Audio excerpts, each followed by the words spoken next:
Assalamualaikum warahmatullahi wabarakatuh. Halo Sobat KSWI yang dirahmati Allah. Jumpa lagi bersama saya Dona di acara Pekan Rutin KSWI.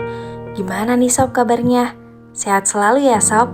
Seperti biasa nih, kali ini Pekan Rutin KSWI akan membahas hal-hal yang up to date, yang lagi hangat-hangatnya Sob. Pasti akan menarik dan tentunya kita akan bahas dalam sudut pandang Islam. Penasaran gak sih dengan judul kita hari ini? Agama tentatif, what's wrong? Kira-kira akan membahas apa aja? So, stay tune terus, jangan lupa siapin catatan. Dan oh ya, kuotanya dicek dulu ya Sob. Ya serahlah Sob. Sobat KSWI yang dirahmati Allah, tahu nggak? Baru-baru ini di media sosial muncul istilah baru, yakni agama tentatif. Istilah ini ramai diperbincangkan karena beredarnya biodata beberapa tokoh atau public figure yang menuliskan di kolom agamanya dengan menyematkan kata tentatif Kristen atau tentatif Islam. Melihat kejadian tersebut, agama tentatif jadi ramai dibahas di TikTok, Twitter karena ada beberapa akun yang membahas tentang hal tersebut. Sehingga berawal dari sinilah nih, banyak warganet yang menanyakan, apa sih yang dimaksud dengan agama tentatif itu?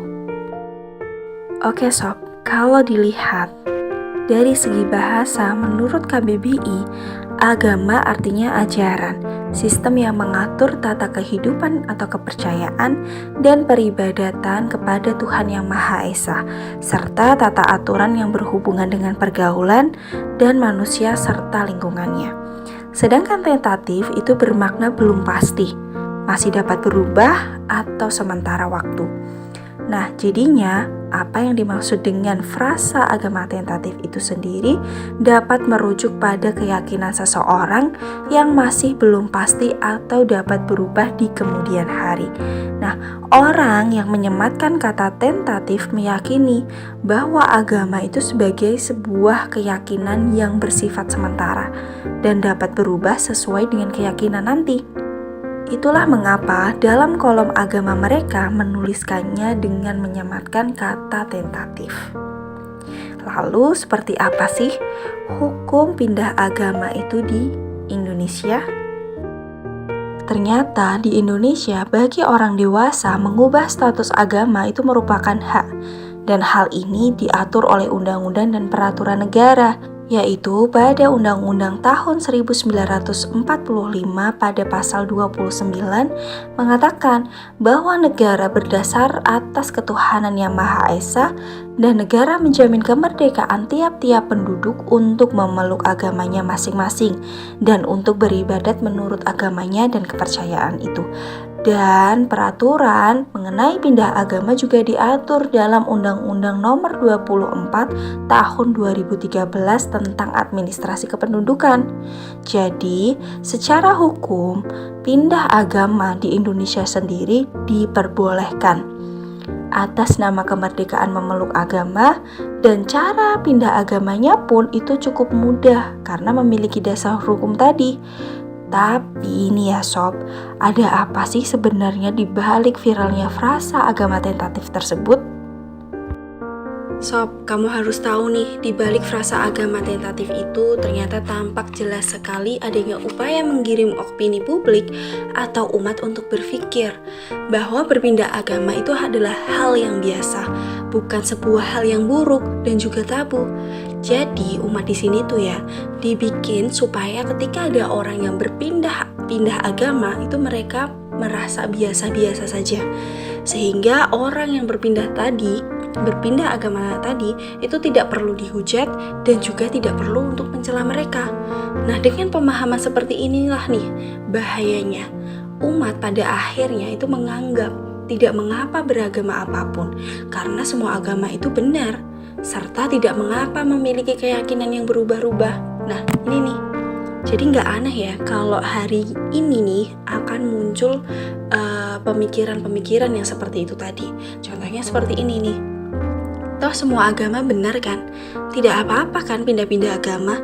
Semua agama itu kan mengajak kepada kebaikan, menyembah Tuhan yang sama, yaitu Tuhan Yang Maha Esa, dan semua pemeluknya itu juga akan masuk surga. Dampak pemikiran tadi sepertinya sudah nyata kita temukan ya sob, karena sekarang banyak banget nih kasus murtad atau pindah agama yang sangat masif. Ini salah satunya terjadi di daerah Sumatera Utara beberapa waktu yang lalu.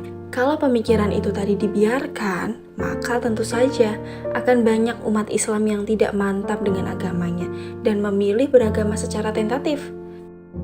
Nah, ternyata sob, pemikiran-pemikiran tadi itu ternyata lahir dari paham sekulerisme, yang mana paham ini itu memisahkan agama dari kehidupan.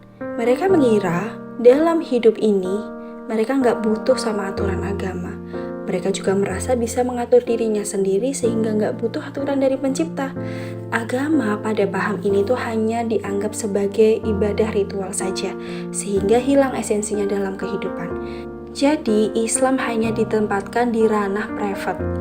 Memeluk agama adalah hak, bukan suatu kewajiban. Dan itu merupakan urusan pribadi loh. Nah, dari sinilah nih, lahir paham-paham yang liberal. Artinya apa? Paham yang menjunjung tinggi kebebasan. Dalam konteks ini, itu adalah kebebasan dalam memeluk agama dan keyakinan apapun. Jadi, dibebaskan tuh gonta-ganti agama. Ngeri kan sob? Lalu bagaimana sih Islam memandang hal ini? Pandangan Islam terkait agama tentatif ini adalah yang perlu kita garis bawahi. Yang pertama, Islam itu tidak mengakui relativisme kebenaran agama. Apa itu relativisme kebenaran agama? Relativisme kebenaran agama adalah paham di mana kebenaran setiap agama adalah benar menurut tiap pemeluknya. Jadi di sini nih, setiap pemeluk agama itu membenarkan agama yang ia yakini. Nah, Islam tidak mengakuinya karena sudah jelas Islam adalah satu-satunya agama yang benar di sisi Allah Subhanahu wa Ta'ala, sebagai firman-Nya di Quran Surat Al-Imran ayat 19. A'udzubillahi minasyaitonirrajim. Bismillahirrahmanirrahim. Innadzina indallahil Islam. Sesungguhnya agama yang diridhoi di sisi Allah hanyalah Islam. Jadi kebenaran Islam itu sifatnya mutlak, tidak tertandingi oleh agama maupun pemikiran selainnya. Islam itu adalah agama mulia, tinggi, dan tidak ada yang mampu menggunggulinya. Nabi Muhammad SAW bersabda, Islam itu tinggi dan tidak ada yang mengalahkan ketinggiannya. Hadis riwayat Ad-Duruqutni nomor 3564. So, bagaimana sih kita itu sebagai seorang muslim harus bersikap terhadap adanya agama tentatif ini? Yang pertama, tentu saja sebagai seorang muslim, kita tidak boleh ikut-ikutan dalam mengadopsi agama tentatif ini, karena jelas bertentangan dengan Islam. Yang kedua, tetaplah dalam keyakinan terhadap Islam dalam seluruh ajarannya, dan berupaya menerapkannya dalam kehidupan. Dan yang ketiga, itu mewaspadai berbagai racun-racun pemikiran yang liberal, yang tentu saja bertentangan dengan pemikiran Islam. Dengan cara apa? Bentengi diri dengan mengkaji Islam secara intensif. Agar diri ini lebih paham Islam, jadi yakin bahwa Islam itu agama yang kebenarannya itu 100%. Dan gak cuman itu, kita juga wajib mengamalkan seluruh ajarannya dalam segala aspek kehidupan. Ingat ya sob, manusia itu adalah makhluk yang lemah, akalnya terbatas dan butuh sesuatu yang lebih tinggi daripadanya. So, butuh banget aturan dari Sang Pencipta dalam menjalankan kehidupan ini. Nggak pakai aturan sendiri ya sob. Hanya Islamlah risalah penyempurna agama-agama sebelumnya yang diturunkan oleh Allah Subhanahu wa Ta'ala kepada Rasulullah Shallallahu Alaihi Wasallam. So, jadikan Islam sebagai jalan hidupmu. Yuk ngaji bersama KSWI, Remaja Peduli Memberi Solusi. Oke sobat KSWI yang dirahmati Allah, sampai di sini dulu ya. Sampai jumpa di pekan berikutnya. Afwan jika ada salah-salah kata, saya akhiri. Wabillahi taufiq wal hidayah. Wassalamualaikum warahmatullahi wabarakatuh.